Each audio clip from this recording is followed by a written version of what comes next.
Hey, I'm Bruce Cook, and making a video showing something new I just got in the mail. I ordered a HK Army TFX3 loader, HK's newest loader. Just got it in the mail today. Today was Sunday, and FedEx actually delivered it today. So I ordered this, I don't know, Tuesday or Wednesday this week, and it came already. So ANS Gear has been pretty quick about getting things shipped out, and FedEx has done a good job of delivering things real quickly, because I've ordered from ANS a few times. But anyways, this is just an all black HK TFX3, and I don't need to like get into disassembling it and showing off the insides and stuff. I'm sure anybody watching this has probably already seen other videos with Mr. H and ANS Gear, taking these apart so you guys would know what the insides look like. So I'm just going to be testing a couple different kinds of paintballs. My purpose for getting this loader is I needed a loader that could feed very fragile paint. Ever since I had to sell my Spire 4 several months ago, which I deeply regretted, I have been using my R2, which has been extremely reliable, but there was one particular type of paintball that I could not use in it because it was crushing those paintballs in my gun. Or at least I was getting, like, every 5 to 10 shots, I was getting a broken ball come out. That's a problem I never had with my Spire 3s or 4s. I've even featured a video a couple years ago testing all of the most fragile paints that I could get from ANS Gear through the Spire 3. Shooting them through this exact same marker, my Bob Long. It's a V1 that's been decked out to work like a VIS, VIS engine. So this thing's pretty good on fragile paint, and the OLED board, that it's a whole OLED frame and all that. But anyways, so what I'm going to be doing is I got some GI 4-star paint, which is decent tournament level paint. It's not super fragile or nothing, but it's definitely more fragile than the average field paint that we use at the field that I play at or work at, Wildfire Paintball. So my R2 could not feed or could not handle feeding. It was a brand of social paintballs called Loyalty, and I gotta tell you, that's probably one of the most, or if not the most fragile paintballs I have ever used. I would even dare say even more so than Ultra Evil. Those things are ridiculously fragile, so I got a pot of that and a pot of GI 4-star. And I did get a Vulcan VSL loader.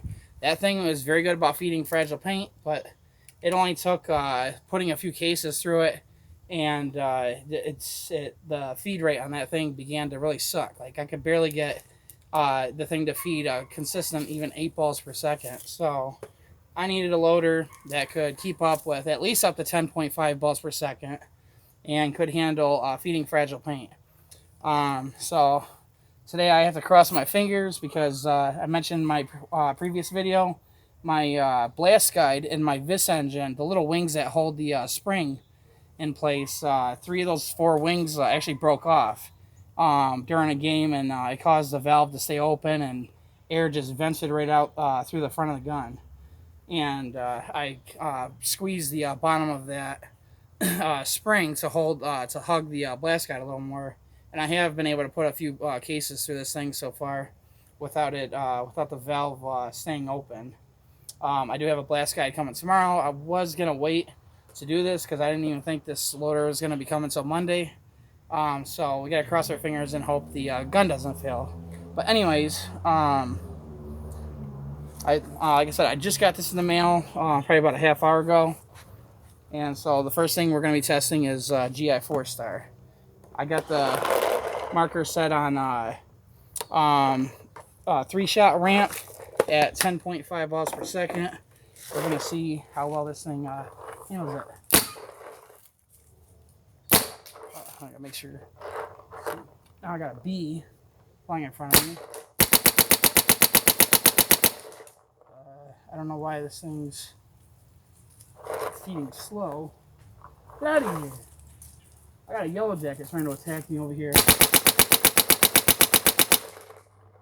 Hang on. Yeah, I know I just set this thing to go. Oh, somehow the thing got capped at 8 balls per second. Hang on, guys. I am so sorry. I don't know how that happened. I was wondering why this thing was feeding slow, or shooting slow. Here's 7.5.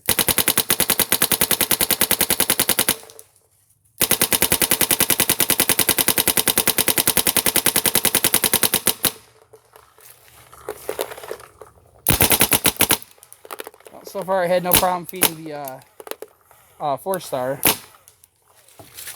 Alright, and now here's the ultimate test. My Spire 4 was able to feed these flawlessly into my gun. I never had a single ball pop in my gun when I had the Spire 4 with these paintballs. But this is going to be the ultimate test. I'm hoping my $250 was well spent on this thing, so we'll see what happens.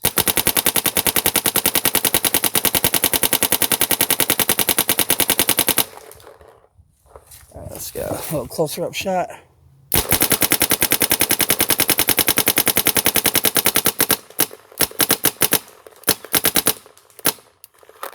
There's still a few in there rattling around. I'm not really sure. It's not going to bother me during the game.